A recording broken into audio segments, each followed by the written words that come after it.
Matthew 7 and verse 12, therefore all things, whatsoever ye would that men should do to you, do ye even so to them.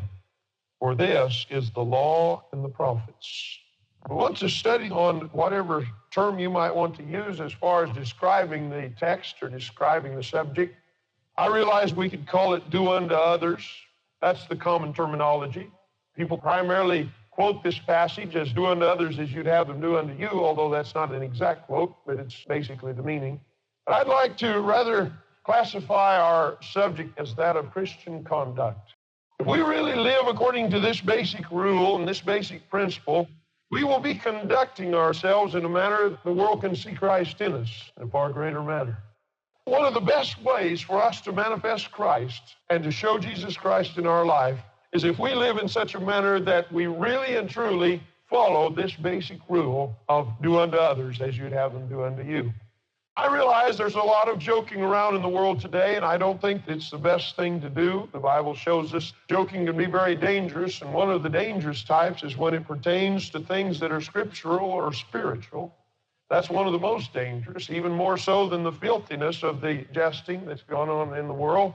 The world today makes a lot of jokes about do unto others before they do unto you and this kind of thing. But in reality, when Jesus spoke these words, he wasn't just saying something to make a joke of. He was laying before us one of the most important laws or lessons or basic principles we might ever have to live by as Christian people.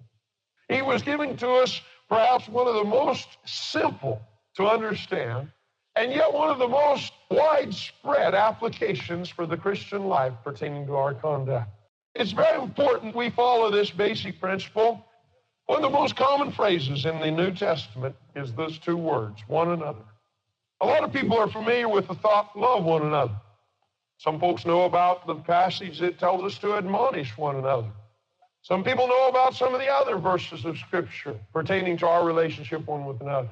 But how many of us have really searched through the Bible and noticed over and over and over again the term is used, love one another, admonish one another, nurture one another. The various terms showing us our relationship one with another is a tremendously important subject in the eyes of God.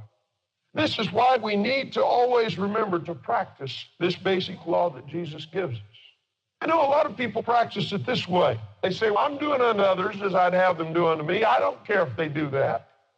Jesus wasn't speaking of our just simply having certain areas of our life where maybe we're a little bit hardened and we just don't care about, and so we go ahead and clobber somebody that's more sensitive. He wasn't saying that.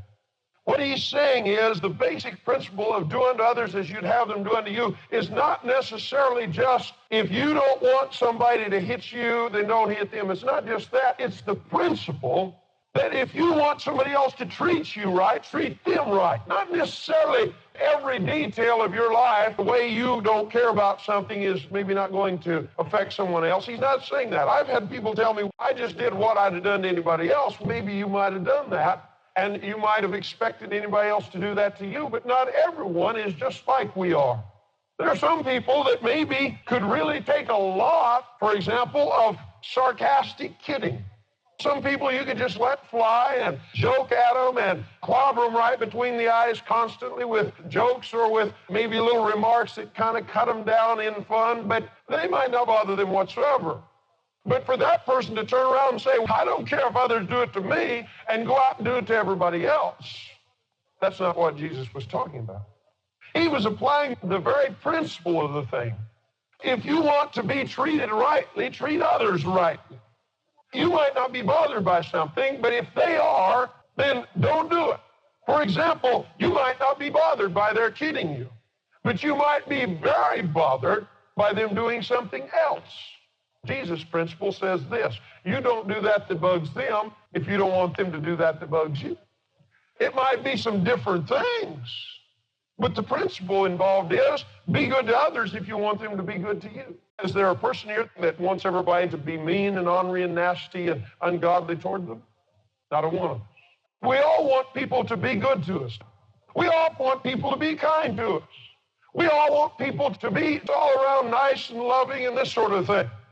So that's why we need to be cautious to observe that which would be offensive to others and not do that which would create problems for others.